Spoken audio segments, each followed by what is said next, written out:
بسم اللہ الرحمن الرحیم۔ دوستو، آج ہم اپنے پیپر 2 JL کے لیے جو تیاری کر رہے ہیں اس کے سلیبس کے پہلا جو بٹ ہے آج ہم اس کے بارے میں پڑھیں گے، لیکن اس کے بارے میں جاننے سے پہلے ہم تھوڑی سی زبان کی تعریف کے بارے میں جان لیں گے کہ زبان کہتے کسے ہیں۔ دیکھیں یہاں پر ہے زبان، انسان چونکہ حیوان ناطق ہے، یعنی وہ بول سکتا ہے، اپنے جذبات، خیالات اور احساسات کو دوسروں تک پہنچا سکتا ہے۔ زبان کی تخلیق انسان کی سب سے بڑی ایجاد ہے۔ زبان انسانی ذہن کی تخلیقی صلاحیت کا سب سے بڑا اولین نمونہ ہے۔ قدیم زمانے میں لوگوں نے زبان سے پہلے اپنی ضروریات زندگی کو پورا کرنے کے لیے اوزار، ہتھیار اور آلات بنائے ضرور تھے، لیکن حقیقت یہ ہے کہ جو آلہ اس نے اپنی زندگی کو سماجی، معاشرتی اور تمدنی طور پر ترقی پذیر کرنے کے لیے تیار کیا، وہ زبان ہے۔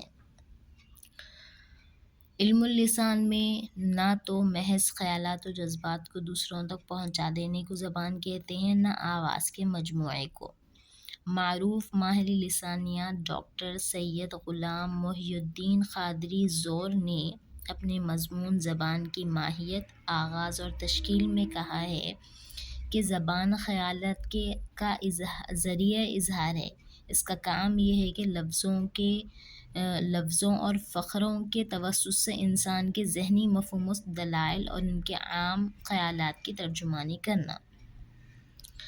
ان کے علاوہ پروفیسر گوپی چند نارنگ نے زبان کی تعریف کرتے ہوئے کہا ہے کہ زبان آوازوں اور الفاظ کا مجموعہ ہے، یعنی زبان یا الفاظ خیالوں یا چیزوں کی صوتی علامتیں ہیں۔ یعنی زبان، آواز، ان دونوں کا آپس میں قریبی تعلق ہے اور اس کا مقصد دوسروں تک اپنے خیالات کا پہنچانا ہوتا ہے۔ بے معنی آوازوں کے مجموعے کو زبان نہیں کہہ سکتے۔ زبان، آواز انسان کی اس ترقی یافتہ حالت کا پتہ دیتی ہے جب اس نے محض اشاروں اور کنایوں سے آگے بڑھ کر ارتقا پذیر قوت گویائی سے کام لینا شروع کیا، جس میں معنی کی قید لگا کر زبان کو جانوروں کی آواز سے الگ کر دیا گیا ہے۔ لب لباب اس پیراگراف کا یہ ہے کہ جو معنی دار آوازیں ہوں گی وہی آوازوں کو زبان کہا جائے گا، ورنہ تو پھر ان جانوروں کی، جیسے کہ بکری میں میں کرتی ہیں، اس کو بھی ہم زبان کے اندر دائرے میں نہیں لے سکتے، نہ طوطے کی اپنی آواز کو لے سکتے ہیں، اور نہ کسی کوئل کی کوک کی آواز کو ہم زبان کے معنی میں لے سکتے ہیں۔ زبان کا مطلب لب لباب یہ بیان کیا گیا ہے، وہ آواز جو کہ معنی دار ہو، اس کو ہی ہم زبان کہیں گے۔ اب باری آتی ہے زبان کے بعد بولی میں اور زبان میں کیا فرق ہے۔ دیکھیں، لسانی تغیرات کے سلسلے میں زبان کو بولیوں سے سابقہ پڑتا ہے۔ تغیرات زمانہ ہیں، یعنی زمانے بدلتے رہتے ہیں، یعنی بولیاں زبانوں کی شکل اختیار کر لیتی ہیں اور کبھی زمانے بولی تک محدود ہو کر رہ جاتی ہیں۔ زبان اور بولی میں کیا فرق ہے؟ سیدھے سادے اور عام فہم انداز میں ہم یہ کہہ سکتے ہیں کہ زبان کا دائرہ وسیع ہوتا ہے اور بولی کا محدود ہوتا ہے۔ زبان کے بولنے والوں کی تعداد دور دور تک پھیلی ہوتی ہے، جبکہ بولی بولنے والوں کے مخصوص جغرافیائی حدود ہوتے ہیں۔ ذرا غور کرنے کے بعد اسی بات کو ہم اس طرح بھی کہہ سکتے ہیں کہ ایک زبان کے علاقے میں کئی بولیاں بولی جا سکتی ہیں، لیکن ایک بولی والے علاقے میں کئی زبانیں نہیں ہو سکتی۔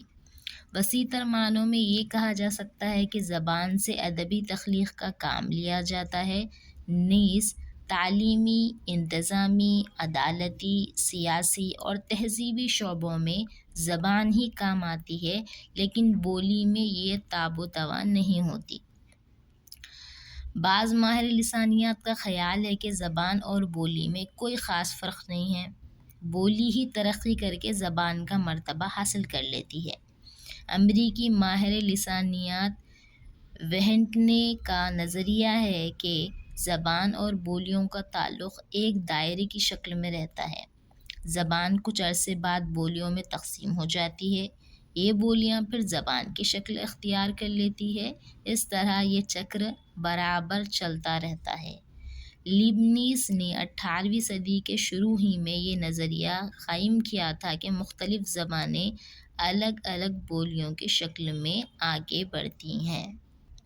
چلے اب ہم اپنے اصل مواد یا نصاب پر آتے ہیں کہ ہند آریائی کا ارتقاء، یعنی اس کے ادوار، یا اس سے پہلے ہم تھوڑا سا اس بارے میں جانیں گے کہ ہندوستان میں ہند یورپی زبانوں کا سلسلہ تقریباً 3500 قبل مسیح سے ملتا ہے۔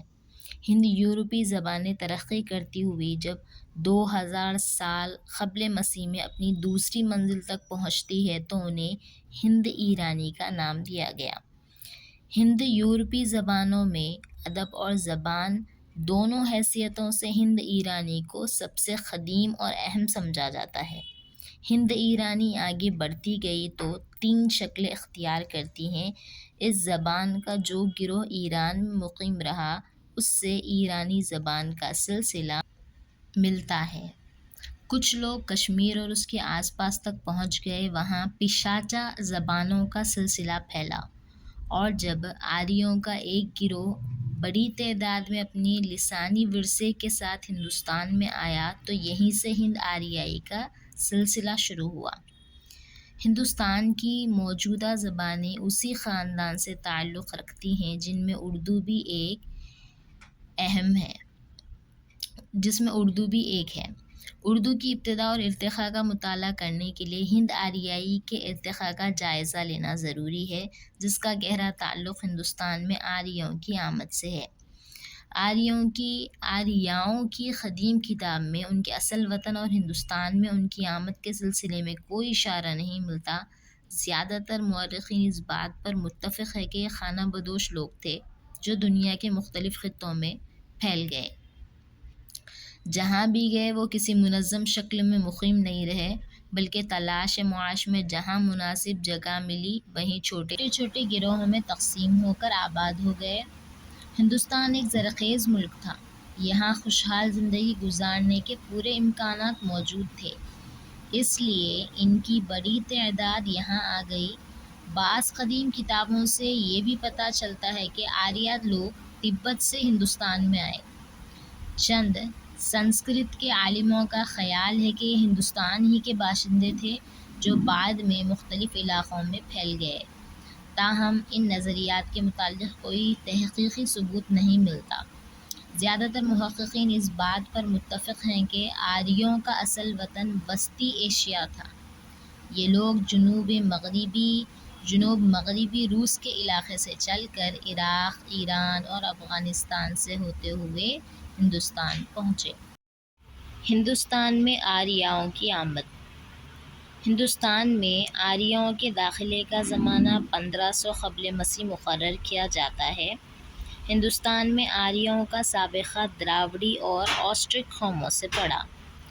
دراوڑی سے ان کا مقابلہ مغربی اور شمال مغربی ہندوستان میں ہوا، جبکہ آسٹرک زیادہ تر مشرقی اور وسطی ہند کے علاقوں میں آباد تھے۔ ان قوموں کو زیر کرنے میں انہیں کافی جدوجہد کرنی پڑی۔ اس جدوجہد کی جھلکیاں رگ وید کے بعض حصوں میں پائی جاتی ہیں۔ فاتح اور مفتوح آخر میں ایک دوسرے پر اثر انداز ہوتے ہیں۔ ہندوستان میں آریوں کا ایک ایسے تمدن سے سابقہ پڑا تھا جو کئی لحاظ سے آریاؤں کے تمدن پر فوقیت رکھتا تھا۔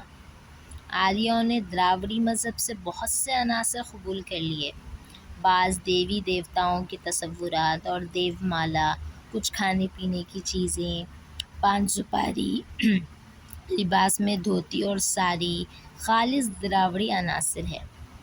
ان زبانوں کا آریائی زبان کے قواعد اور صوتیات پر کافی اثر پڑا اور آریائی زبان ہند ایرانی مرحلے سے گزر کر ہند آریائی شکل اختیار کر لیتی ہے۔ ہندوستان میں ہند آریائی ارتقاء کو عام طور پر 3 ادوار میں تقسیم کیا جاتا ہے۔ سب سے پہلا ہے قدیم ہند آریائی، 500 قبل مسیح سے 1500 قبل مسیح۔ پھر 5 وسط ہند آریائی، یہ ہے دوسرا دور وسط ہند آریائی، 500 قبل مسیح تا 1000 عیسوی۔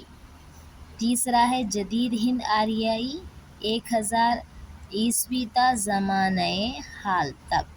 آج کے لیے اتنا ہی، انشاءاللہ نیکسٹ ویڈیو میں آگے کے ان ادوار کو اور تفصیل سے بیان کیا جائے گا۔ تب تک کے لیے دعاؤں کی درخواست۔ اللہ حافظ، والسلام۔